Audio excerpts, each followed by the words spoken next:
Evening, everyone. Very warm welcome to all of you here this evening.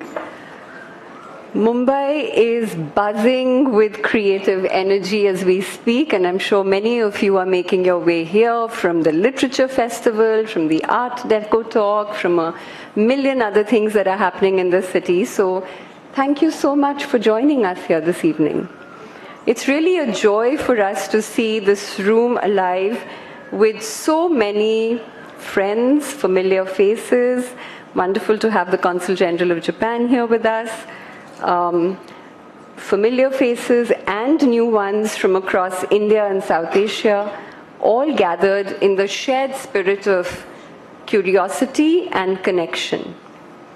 Thank you for being here with us for the third edition of Trailblazers, our series that celebrates those rare individuals and collectives who dare to redraw the lines of what's possible. And in doing so, they reimagine how we experience the world itself. Tonight we are privileged to be in the company of two extraordinary visionaries, Takashi, Kudo, and Sakurako Naka, representing the remarkable collective known as teamLab. Founded in Tokyo in 2001 by engineer and technologist Toshiyuki Inoko, teamLab began as a small group of friends exploring the possibility of code and light, and has since evolved into one of the world's most celebrated artistic collectives. From Japan to the world, teamLab has created an artistic language that defies translation, one where pixels and petals, algorithms and emotions coexist. Their works dissolve the boundaries between art and the audience, between the physical and the digital, and between the self and the universe. To encounter their creations is to step into a living light, to feel art not as an object, but as an experience that moves through you. I've been fortunate to experience it myself more than once, both in Tokyo and in Abu Dhabi, and each time I've left feeling as though the world had expanded just a little further. It feels deeply meaningful to have teamLab with us today for another reason as well. They were the inaugural recipients of our Asia Arts Future Award at the Asia Arts Game Changer Awards way back in 2017.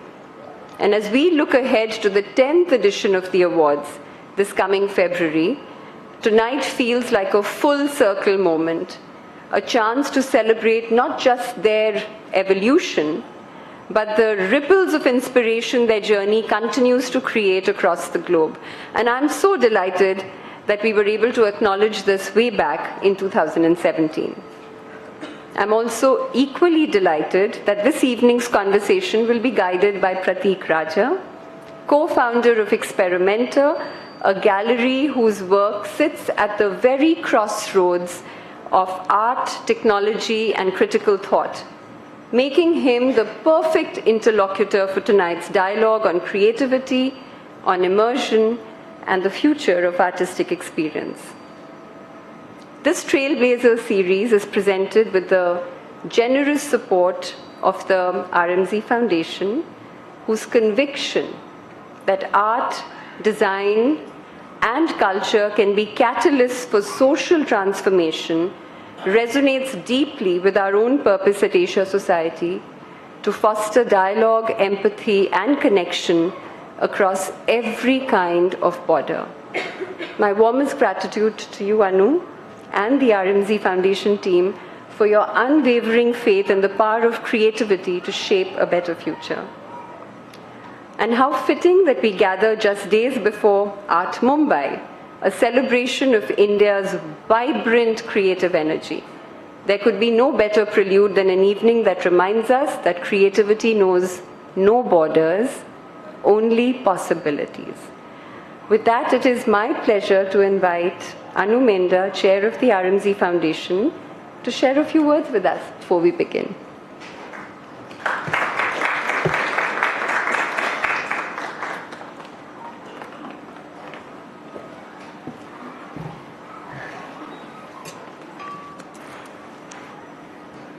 Good evening, everyone. Thank you for joining us on this very special occasion. teamLab's first ever conversation in India, which will be moderated very deftly by Prateek Raja. teamLab's sensory worlds and immersive experiences have captivated audiences across the globe, transcending boundaries between art, technology, and human connection. It's remarkable to see how their vision continues to evolve and inspire, and we're truly excited to see all that lies ahead. teamLab's philosophy that art can dissolve the boundaries between self and the world deeply resonates with India's own tradition of collective consciousness and experiential art. It reminds us that art at its best is not something we simply view, but something we feel and share together. As Inakshi mentioned, teamLab were among the very first honorees of the inaugural Asia Art Game Changer Awards by the Asia Society India Centre nearly a decade ago. It's really wonderful to see this dialogue come full circle. We are delighted to continue our collaboration with Asia Society in bringing such pioneering artistic voices to India and in advancing meaningful cultural exchange. As the RMZ Foundation also approaches its own 10-year milestone, we remain deeply committed to redefining how art and culture are experienced across the country through collaborations that connect artists, institutions, and communities in transformative ways. Sakurako, Naka, and Takashi, Kudo, it's an absolute pleasure to welcome you both. We hope you feel the warmth of India's creative community, and we look forward to a very inspiring conversation this evening. Thank you. Thank you all.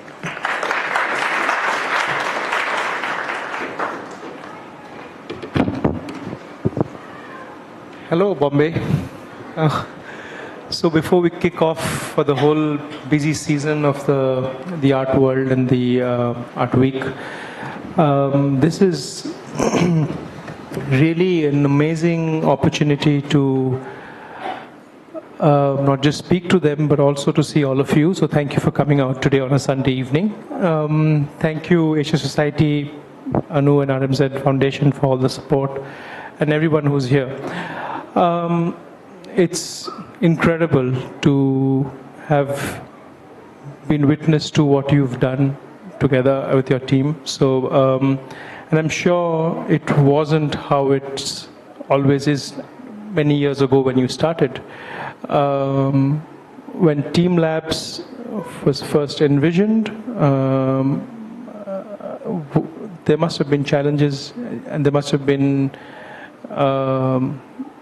questions. Can you tell us a little bit about the beginning, the history, and then so that people who have not had the chance to understand and experience the work have a certain starting point? Yeah, hi. Good evening, everybody. Thank you so much for having us and for joining us. And it's been so nice to already be able to talk to several of you today. I usually, start off talking about what teamLab is, who we are. But I've already encountered so many people today who know a lot about us. So I will keep this part short. But for anybody who have not really encountered us, so we're an art collective, teamLab. As Inakshi kindly mentioned, we've been around since 2001. So when it first was founded, it was by the founder of teamLab, Inoko, with 4 of his friends from his university days. And the question, or interest always has been about thinking about what is the relationship between ourselves and the world around us, including things like the environment that we're in, other people, and really wanting to just know more about the world. And that is something that has always been there in what we're exploring since 2001, so about 25 years now. And we have the incredible Takashi today. Also with us, who's been one of the members of teamLab since quite early in the days. So maybe you'd like to tell us the early history. Yeah, actually, do you want to have it a super long story or it's a short story? It's normally, I'm talking. We have all night, so I don't know. You like in 3 hours or 4 hours, and it's like I can talk, but it's yeah. I'm 48, and like me and Toshi and the teamLab's members, we met actually it's in the not high school, it's universities, and I think from teenagers. Yeah. So it's almost a teenagers, and I really don't know the reason why it's we teamLab started 5 members, and it's me actually, it's me myself, as I participate on 2009. It's like they started in the teamLabs, but it's actually I ran away from the Japanese societies. I started to travel like almost 6 years as a homeless, and as I was doing is like street performance, making a fire and the stuff. That's the reason why I have it's very weird hairstyles. But I ended up in Stockholm, Sweden, and I came back to Japan 2009, and I started to work with my best friends. And it's a nice part is like we know each other long times, so sometimes we can communicate without words, but quite many times you cannot count. We have fought so many times, but still somehow we have passion to make some things and try to like connect with these societies, and it's the people like you, and through the artworks. That is all the motivations of this teamLabs. And unfortunately, it's like a teamLabs. It's we are around like for art part, it's like 200 to 300 members. So a little bit too small for this like stage today. So we just came for today 2 persons. But anyway, it we just keep on making, and when we realize, it means today, I'm sit down here and it's talking in something of this, what we have done to the people in the Mumbai, and I'm so appreciative to be here. Thank you. So, but I think you wanted to know what were the challenges. Challenge. Oh, sorry, and I'm so easy to forget. The challenge about is when we started over this, like almost a long time ago, it's the most biggest challenge was it's still now. I talk honest. It's always in a fighting with the monies. It's because it's like when we started of this teamLabs and it's now making of these exhibitions. For us, it's a digital and technology is like tools and it's materials. But when we try to show it, it's share with our visions and creativity with other people's. We need some kind of hardwares or it's some kind of the space. It's going to cost, and it's a long time ago. It's the hardwares, like for example, like a projector or it's LED or it's monitors. Everything is so expensive, but we had so much visions, and we wanted to make it, and we tried to propose. We wanted to make it like this. But it's not, of course, we didn't have cash. And so we fought, and it's, a lot. And it's, the challenge is, the first, it was monies. And the second, it's a time. We always fight with a deadline. It's called, schedules. That is, like the biggest part. But it's, honestly, like, it's kind of the challenging is to make of this, the progress of this like hardwares or its technologies, but it's in the fundamental part. We had it's like always in the same kind of its principles, and that we have vision. It's a strong vision. It's as Saka said, and we wanted to create something or it's making something based on that. It's motivations as teams, and it's the challenging part. First is like a first argument with the teams, because it's making of the something with the teams is we are not. It's like if I make by myself, maybe I fight with myself too. But it's with other members, even we know each other like 30 years, still we have fought. Like maybe 2 weeks ago, as I was fighting with Toshi, like still, like that. It's so, like challenging is like we try to make up something of this output. That is, like it never happens, never changed. And it's, yeah, and the money part is also still real challenges. I always feel that when you have those challenges, it gives you an opportunity to think differently, and that's what you guys have really pushed forward, the thinking of making something collaboratively. I have another question. Maybe I could ask you about how, because when we spoke online, there was a big office behind, an office space behind, a giant lab. So I think for me, the name of your collective is an absolute refined vision of what you actually do right now. You work in different teams, if I'm understanding, but you also work like a lab where things go wrong, where things succeed, and you work with a whole bunch of people. I wanted to ask, how does this collaborative way of working come about? Do you have, I know that from my research and from when we spoke, that you have architects, artists, sound designers, spatial designers, experiential designers, people who are working with specific reactions. How do you work collaboratively as a team? Do you have people who come in and go out of these smaller teams, or do you all work everything together? So exactly as you mentioned, they're as part of teamLab. So we're kind of like a gathering of people with different specialties. So not just artists, but also engineers, CG animators, mathematicians. We have a botanical team as well. So all of these people come together in order to create, each one of these artwork spaces, and it can't be done by one person. So there's a very kind of simple reason to that of you need these people with different specialties and specialties that are not yours.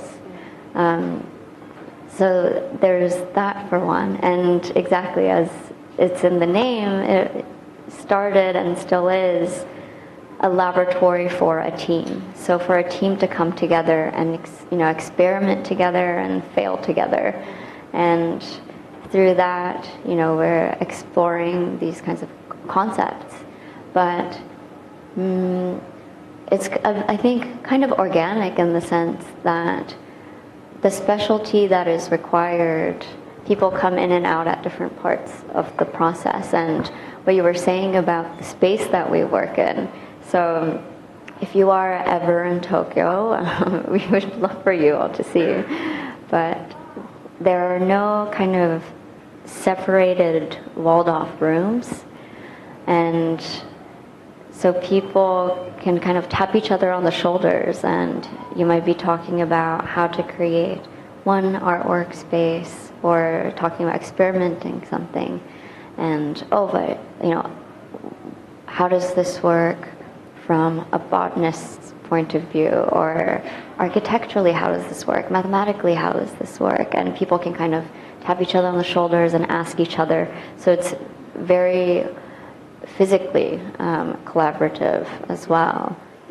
But yeah, it's no kind of set team that is doing from the beginning to the very end. And just to take your question, your response forward, there was while reading one of your interviews, I read, you said, you said while teamLab's organizational structure might appear flat initially, it's also very multidimensional with an underlying layer that remains fluid and open to exploration. So I think what you're trying to say and what we were speaking that day is that people who are interested in a certain aspect of your way of working or any project that you're working on, they add their expertise to it. But what I'm kind of, to further the question to think of, is how do you build something with a vision, which you have of, and then take it down all the way to the programming pixel level, so everybody in collaboration work in unison towards that vision. You see, because you all have, I mean, I know that you even have like an aroma specialists, like people who think about smell, because you want to create an environment where sensorially it's touch, smell, sight, sound. All of that has to come together. And I just wondered, organizationally or even creatively, how does this collaborative working happen? This is what I was trying to ask, yeah. So, as we answer this, I would love to show everyone Yes, please. one of our spaces, so everyone can see, what goes into it. So this is teamLab Borderless. We have 2 permanent museums in Tokyo. This is one of them, teamLab Borderless. It initially opened in 2018, and then we've moved to a different part of Tokyo and just opened in 2024.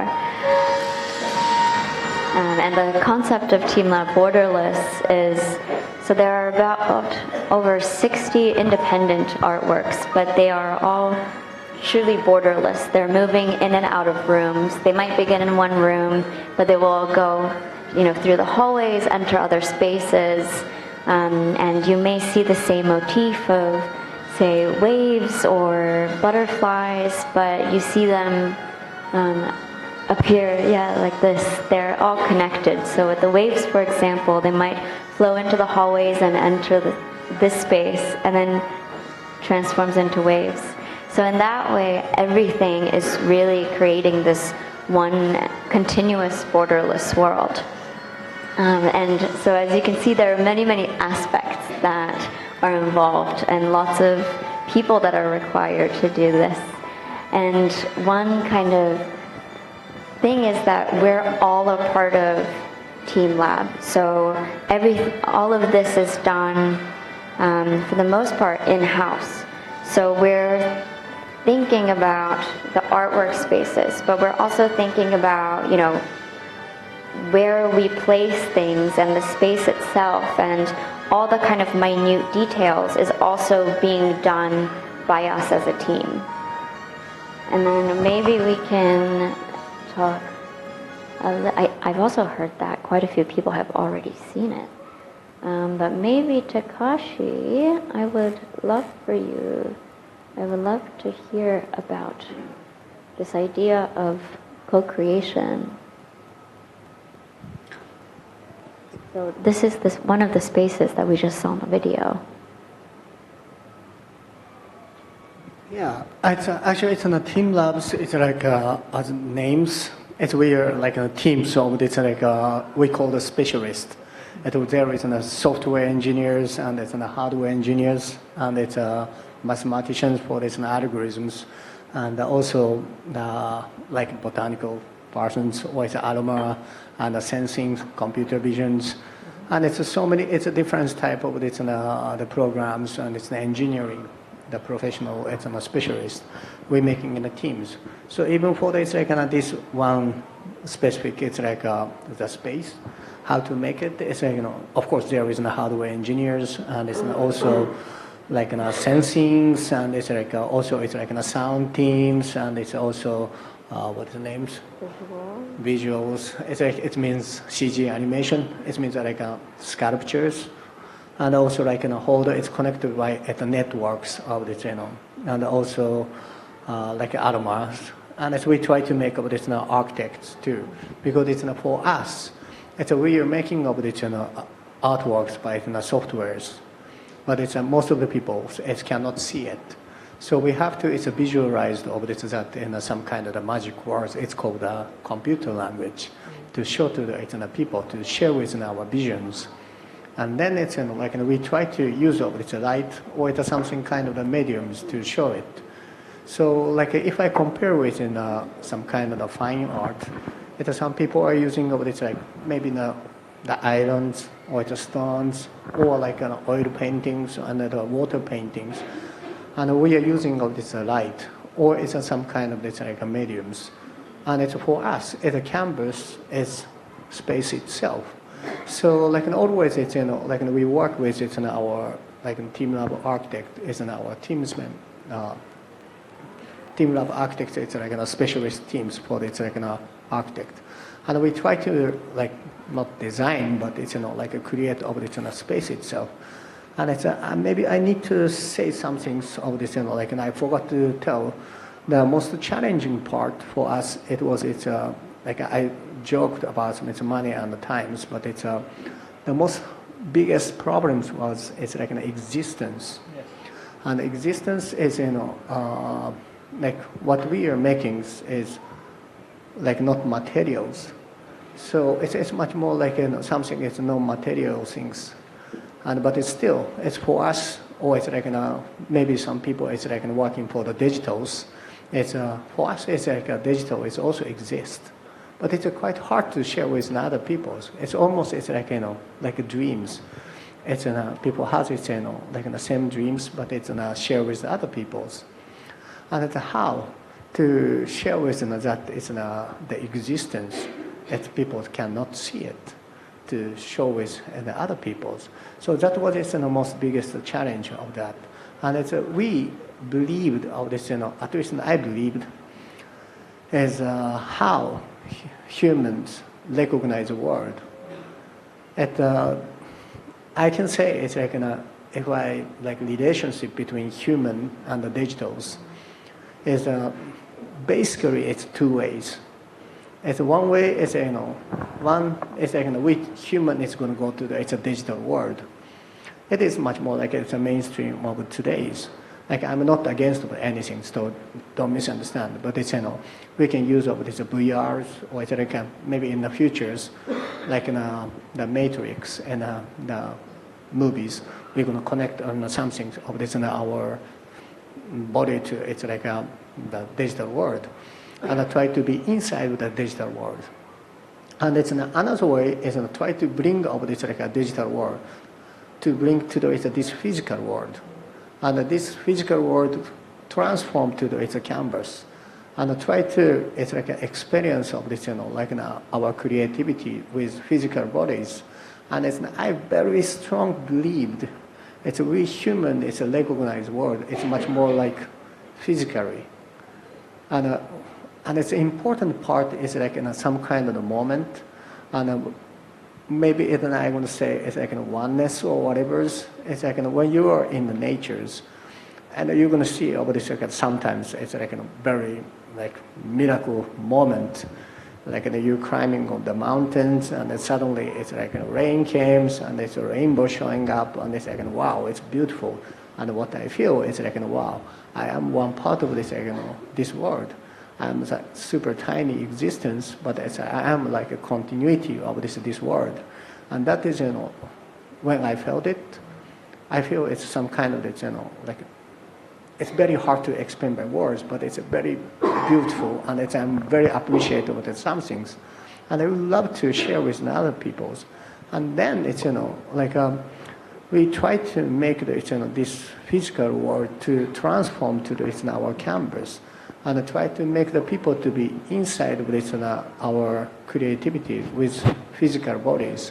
And this one, I'm sorry to talking long, but it's what I learned from my son. That actually there is two sons, boys, so it's like it's chaotic.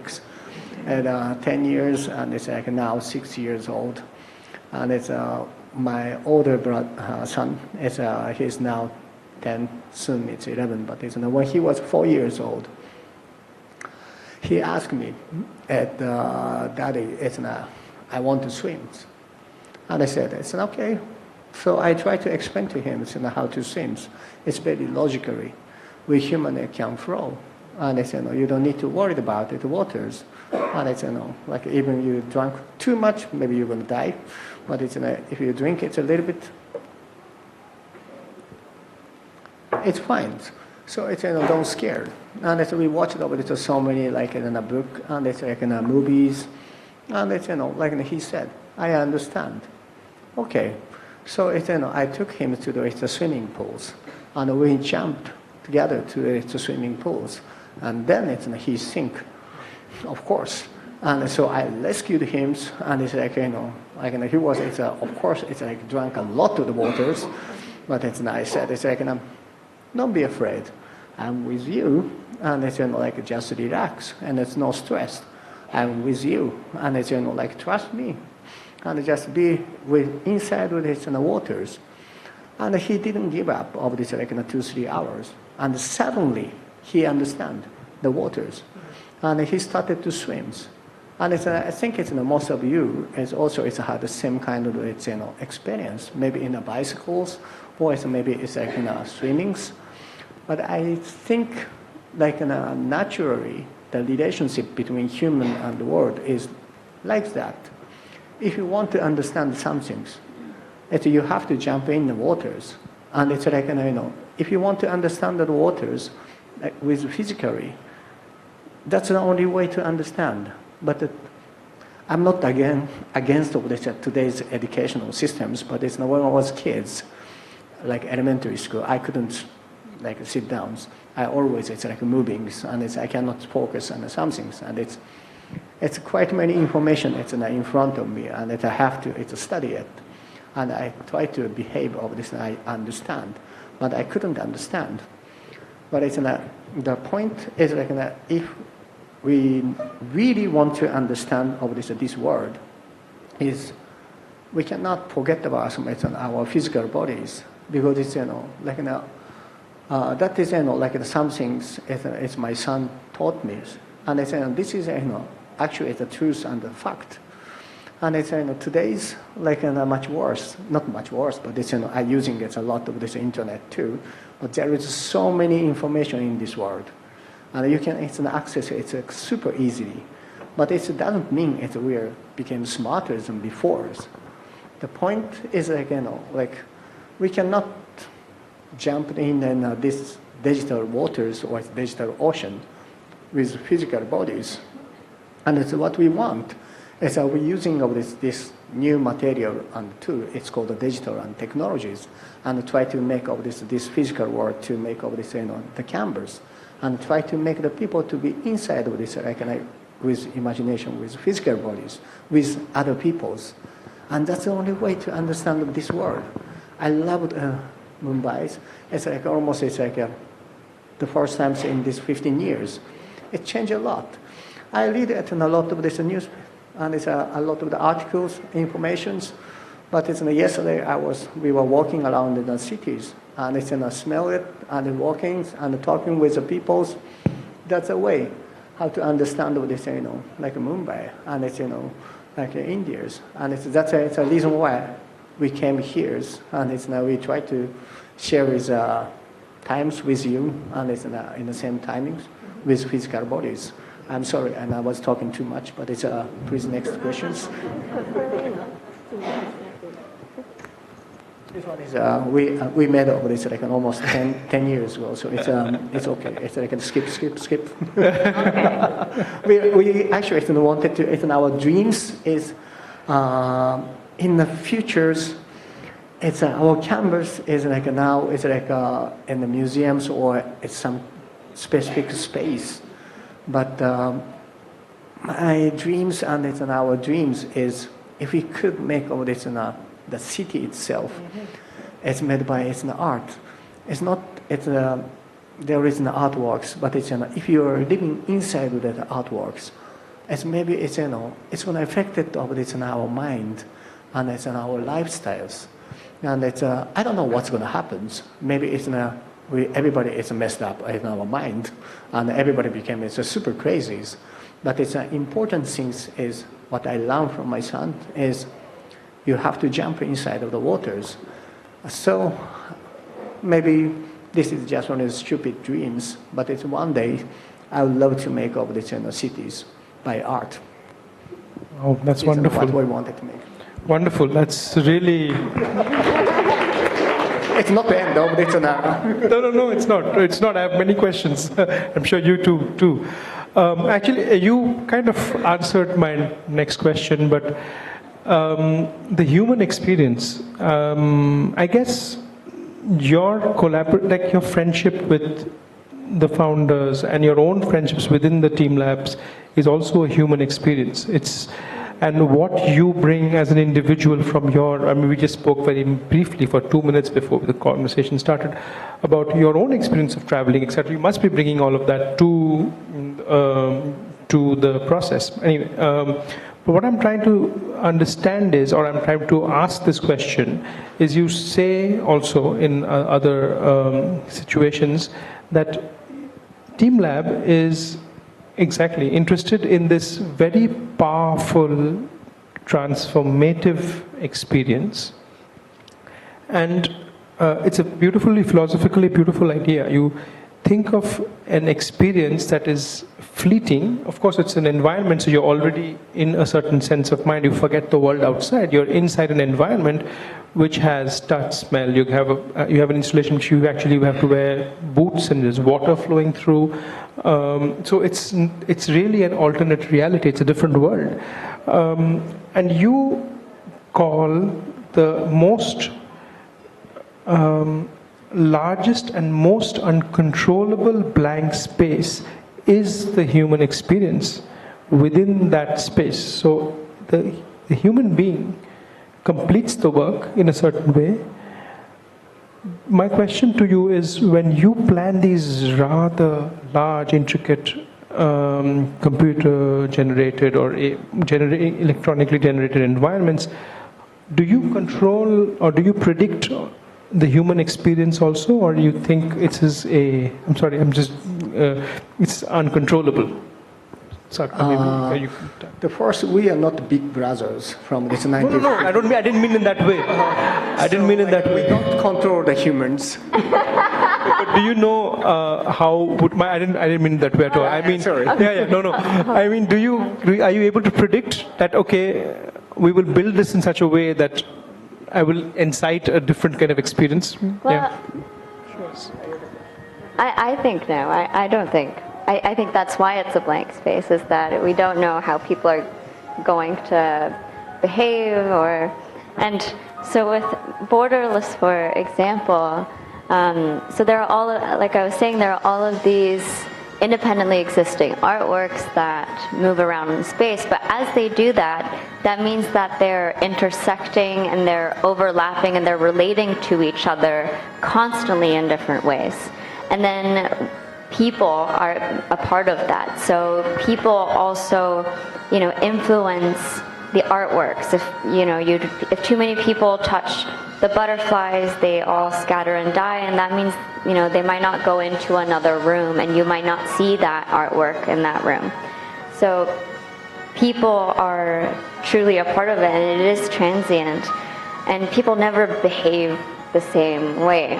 So, I've been in these spaces hundreds of times now, and you just never see it the same way. Sometimes, a lot of people are sitting in a certain space, and then another time, you wouldn't even think that you can sit because everybody's walking around.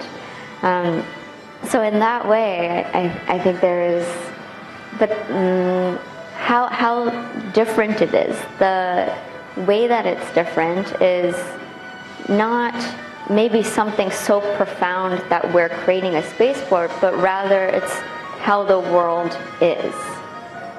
Everything is always continuous with each other, and we're always influencing the world around us and vice versa. And we're really interested in creating, a spatial kind of art where people feel that what they're looking at is continuous with their physical bodies, but also a shared experience. So it's not kind of a lone experience that you have with an artwork that you're seeing, but rather other people in the space are also a part of it. So this is the other permanent museum that we have in Tokyo. These are actually all real orchids. There are over 13,000 of them. And in all of these spaces, again, other people are a part of it. The way you experience the space involves other people, and you are involved in other people's experience as well. But there's actually a very good story. Where was this, Takashi? I believe this was in London. Okay, yeah, good. Try to another my story. Sorry. This is something it's we also it's believed of it's something it's what we want, but the process to make or it's a process or it's, when we show up this in our installations, we learn so many things, and I would love to share with it what we discovered from this our exhibitions long time ago, over 10 years ago. So this one is one artworks. It's called "The Flower and the Peoples." It is a very weird artworks. It was in a Church Gallery in London. The flower is born and growing up and died, and we cannot control it.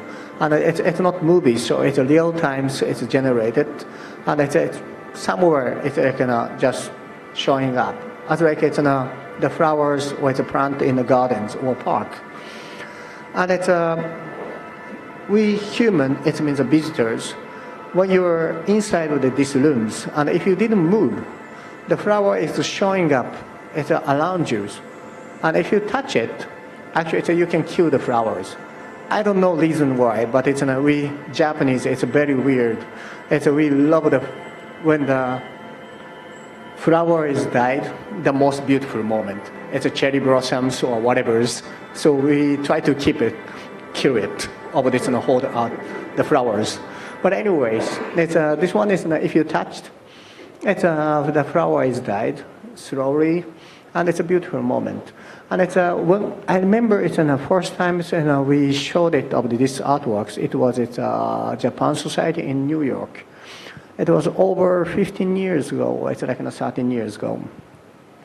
And it was groups exhibitions, and of course, nobody recognizable our existence, and we expected that nobody knows. So it was opening days, and we thought it's maybe nobody come, and we just made it, and we show it, and fortunately, too many people came. And that's what happened is, in our exhibition space, it's too many people, it means, all the people killed all the flowers. So it's in 5 minutes, no flowers, nothing happens. And there is no creatures. It's you can see all this, all the wall, nothing happens, 5 minutes. And the guy came to me, and if I didn't misunderstand, it's in these rooms, it's a little bit too many peoples, and let's try to move to the next, rooms, and try to make the space for these other peoples. Maybe the artworks is going forward, and then he took some peoples, and what's happened is, of course, the flower is showing up again. And it was one of the turning point of this us too. And we started to think maybe it's a digital art, or it's what we are making, it's not artworks, it's by digitals. It can change its relationship between human and other humans through the artworks. And it's, I'm not, again, it's not against anything, but it's, this is one of my favorite artworks. It's called, the Mona Lisa's. This is a super famous of this, this is the perfect beauties. And I love it too. And it's also, one more, famous part is, so many people in front of this, that. And it's, maybe I am not good persons, and it's, I cannot stop my mind. It's, when I was there, it's always I cannot stop myself oh my gosh, it's other people, it's so annoying me. I want to see just only me. And it's because it's a relationship between me and the Mona Lisa is one by one. And how I feel is important. And I cannot change these Mona Lisas because it's a perfect beauties. I cannot spray it or I cannot change it. I cannot touch. And I need to be with it and other people's and try to squeeze them that, wow, there is it's Mona Lisas. That is, like relationships.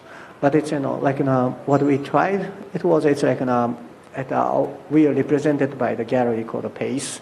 And when we had this exhibition, it's called Transcending Boundaries at the Pace London's.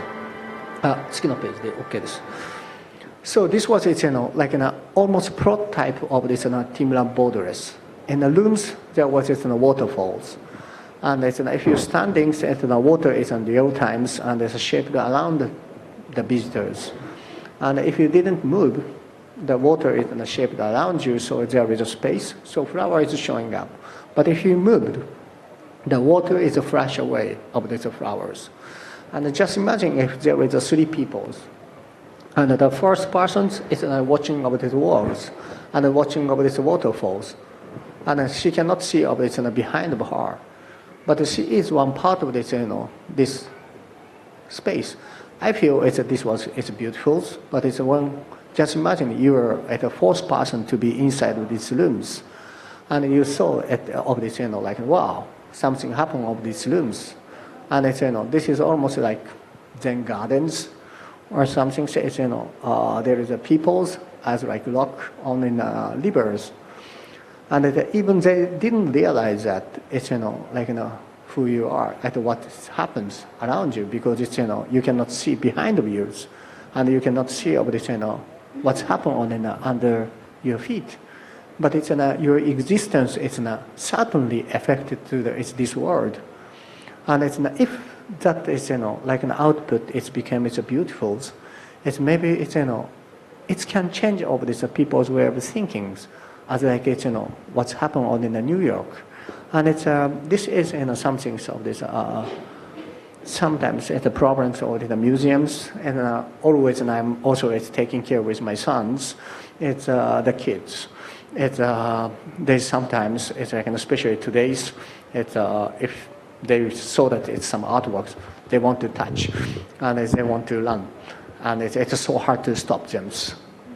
But it's inside within our installations. If they touch it, the flower is died. And it's also, it's if they just run and it's just standing, it's more peoples, it's more flowers. And if they moved, it's more things happens. And it's the world is much more like in a flowerish, and it's much more beautiful, as we think. And this is, just only what we thought. And it's another one, it's completely, it's like a real, like a samples. And this is like such a beautiful, it's, like the image, it's actually, it's from the Instagrams. It's when we install of this, the artworks, it's super hard. It's like almost 12 years, 13 years ago, it was in the art galleries against, when we made of this, that exhibitions, when we installed, it is like last 3 days. As I told you, it's like the most challenging part. It's like the timings. It's a schedule, deadlines at the opening days. But we want to make all these qualities. So it's, like, what to do. It's like, all our teams is working for 24/7. As like it's an ordinary Japanese. It's we are working like so hard. So like we working, and it's no shower, no going back to the hotels, and it's making of this, like how to make the flowers and the stuff. And then it's like just 2-3 hours before the openings, we done. And it's what's happened is I passed out on the floors. And it's like England, it's so gentleman's. And when we opened, nobody wake me up. So like it was opened, and it's the people came, but still I was passed out on the floor. And this is me. I was 39, and just imagine, this is a picture of this 39 years old guys passed out on the floors. and it's, somebody took pictures because I didn't move almost 2-3 hours. So it's so many flowers around me because I didn't move. I passed out. And then it's, somebody took pictures and it's upload on the Instagrams. And so many people said, it's wow, it's beautiful. But the fact is, 39 years old me, I was passed out on the floors. And the thing is, our paint is light. I am one part of this, artworks. And what's happened is, even that is, like stinky, like no showers, like 39 years, weird guys passed out on the floors. Even me, I became beautiful. So just imagine it, if we could make up this, like in a space, or if we could make up the cities, it's made by like this. It can be, it's, like everybody's, and every single people's existence is going to be like one part with its beauties. And it means, like everybody going to be, it's, one part of this, like this world. And the existence is beautiful. And that is, like what I believed. And it's not the Saka said. It's some kind of the continuity is beautiful when you felt. And when you're feeling of this, you are one part of this artworks, and it's you are one part of this world. Just only, even if you didn't do anything, just exist. That is, like something that's beautiful. That is, like what we wanted to do of this, through it's in our artworks. And it's, I'm worried about this times, but it's, I need to talk. It's one story. Sorry. Sure. It's, it's a very personal story, but it's, like she said, it's a very nice words. It's like a continuity. So it's like if you need something of the dinners, it's you can leave, but it's just it's like 3-4 minutes, and I would love to talk. It's actually she said in continuities, and it's this is it's very much it's a personal experience, and it's I don't know, it's a little bit shy to talk about, but it's like as I told you, it's like I left in 2001. It's my friend. It's made teamLabs. I just started to live in Japan because I thought there is no space for this in these countries and these societies. I just ran away, and I started to be homeless and just travel around. It's in the world. It's 6 years. And it's, I ended up in Stockholm, Sweden, and it's some reason, and I came back to Japan, and it's a participate of this teamLab. That is a story I was talking about. This is the best moment when we can actually have this such a beautiful, profoundly universal idea, and just to be the continuity. I mean.